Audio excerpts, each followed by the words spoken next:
Kita tuh bisa ngebayanginnya, tapi nggak bisa ngelakuinnya gitu loh.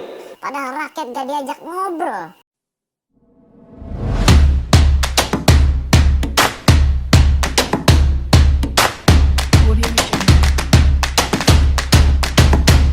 Jadi kayaknya gue akan bikin segmen kedepannya adalah menjawab pertanyaan-pertanyaan di Quora yang menurut gue menarik buat gue jawab.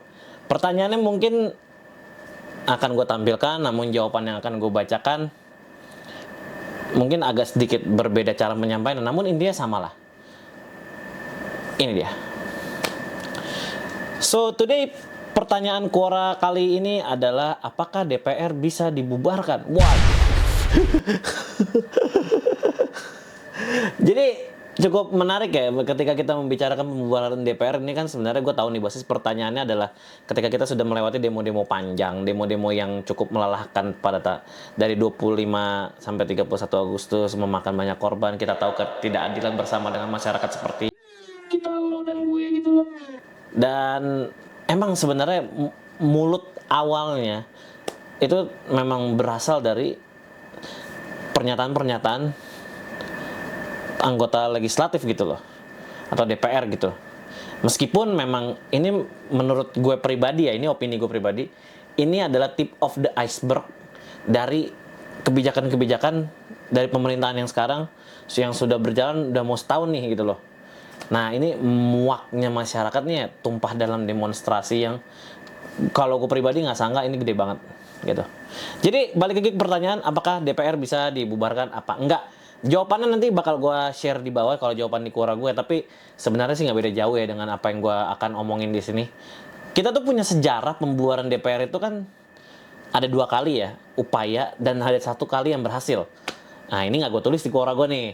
Kalau yang nggak berhasil itu pada saat Presiden Abdurrahman Wahid atau Gus Dur ketika dia ingin membubarkan DPR dan juga mendapat reaksi keras gitu dari parpol-parpol sehingga membuat dia lengser dari posisinya dia sebagai presiden. Itu yang pertama. Tapi ada yang berhasil loh. Yang berhasil tuh gini, sorry bro, ini bukannya apa-apa.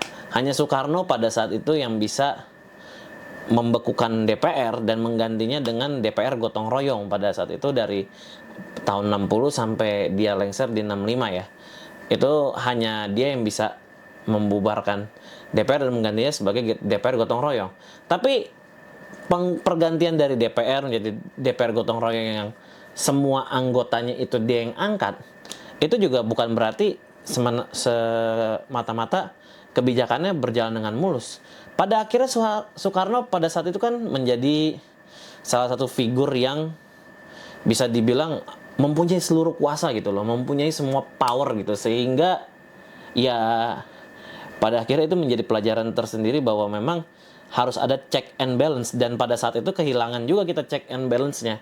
Nah inilah sebenarnya yang terjadi ketika pertanyaan itu ya, DPR bisa dibubarkan apa enggak. Jadi itu sebenarnya ngebubarin DPR tuh kayak ya mimpi siang bolong lah. Kalau gue bilang sih kayak gitu ya, soalnya gimana ya, kita tuh bisa ngebayanginnya tapi nggak bisa ngelakuinnya gitu loh. Jadi kalau misalnya singkat cerita lo nanya sama gue gitu loh, Ham, kira-kira DPR bisa dibubarin nggak? Sorry to say, enggak.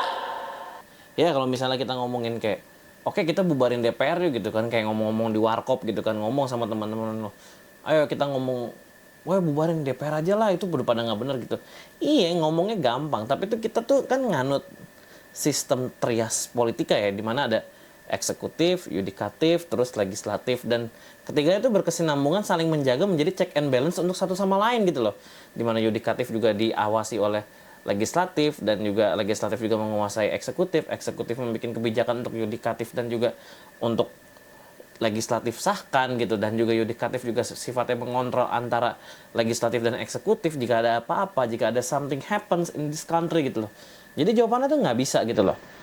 Gini deh, paling gampangnya gini, tadi kan kita udah ngejelasin ya sejarah presiden mana yang pernah berpikiran serupa nih sama masyarakat gitu. Kan sebenarnya kenapa gue ngomong nggak bisa tuh kan karena di pasal 7C Undang-Undang Dasar 1945 ya, kalian bisa baca lagi, itu kan pasalnya bunyi bahwa presiden tidak bisa membekukan dan juga membubarkan parlemen gitu loh. Mungkin bahasanya nggak gitu, tapi mungkin ntar kalian bisa cek lah. Nah, kalau misalnya merujuk pada pasal seperti itu kan nggak bisa, cuman kan balik lagi ya, gue kan bikin video gini kan nggak mau ngajak lo semua dengerin gue bacain buku teks kan. Jadi gini deh, sekarang kita bermain what if aja. What if-nya adalah gue bagi 2 skenario tentang pembubaran DPR gitu loh. Skenario pertama adalah skenario dekret otoriter presiden. Ini kan sebenarnya gue berbasis sejarah yang pernah dilakukan oleh presiden pertama kita yaitu Soekarno kan. Seperti yang di awal tadi gue jelasin gitu.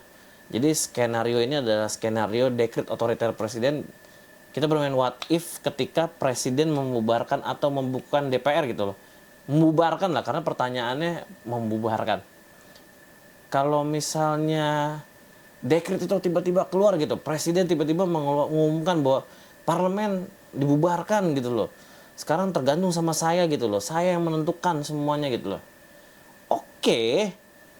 Ya case-nya bisa terjadi lah. Dalam skenario gue bermain what if ya, semua bisa terjadi. Tapi yang harus diingat adalah ketika presiden membubarkan parlemen, itu tuh lebih kepada otoriter sih. Dalam 24 jam ke depan kita menyaksikan sejarah baru yang dimana kita menjadi negara otokrasi. Dan presidennya otoriter gitu loh. Semua kebijakan, semua peraturan berlandaskan dengan ide dan dasar presiden yang tiba-tiba dia mengatasnamakan rakyat. Padahal rakyat gak diajak ngobrol. Dalam artian legislatif.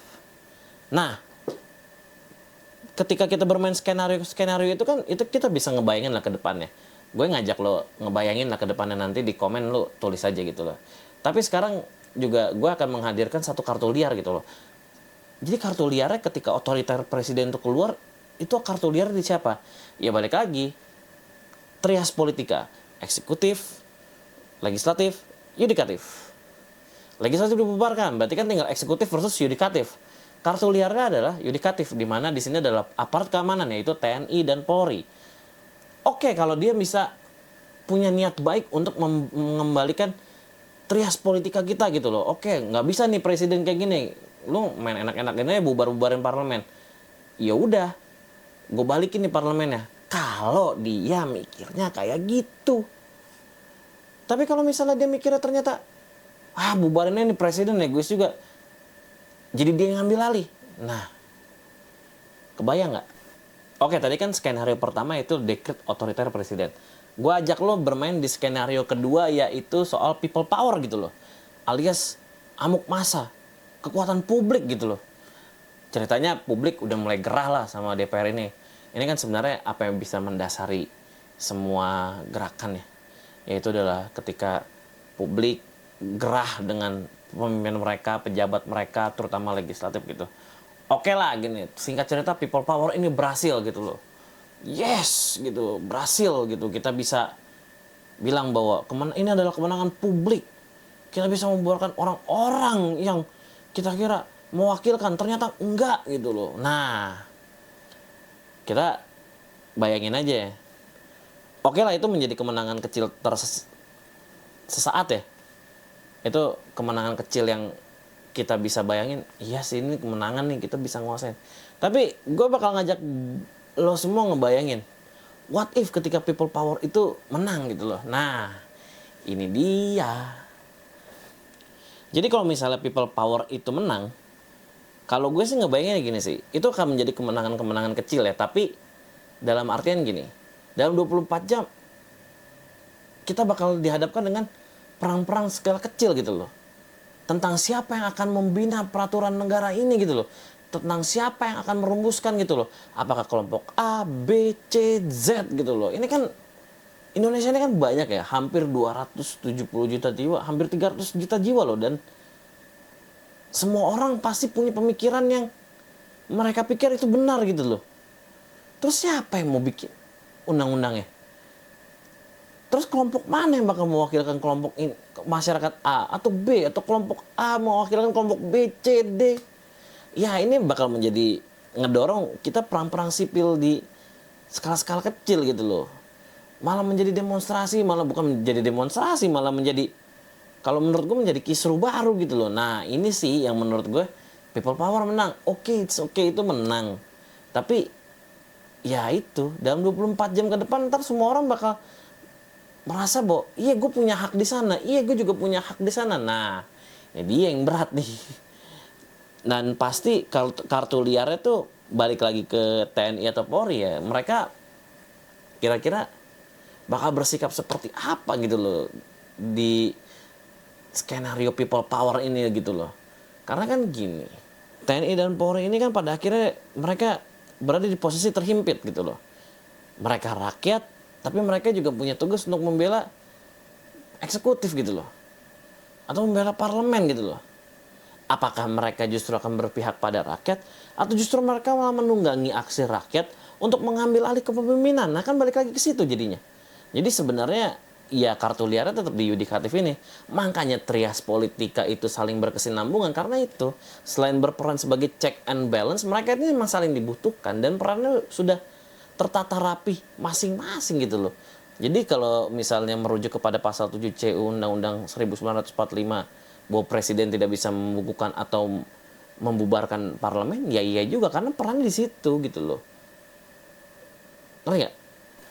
Sebenarnya banyak hal sih yang bisa kita lakukan ketika parlemennya akhirnya nggak usah dibubarin lah, tapi di dalam pemilu-pemilu selanjutnya kita tinggal nandain gitu loh. Oh ini orangnya bermasalah, oh ini orangnya enggak gitu loh. Yaudah yang bermasalah nggak usah kita pilih lagi, itu kan satu. Kedua kan juga banyak ya lembaga-lembaga yang melakukan kajian-kajian terhadap kerja-kerja parlemen, dan ini mesti kita dukung gitu loh. Karena kalau enggak, ya selamanya kita kehilangan watchdog kita gitu loh.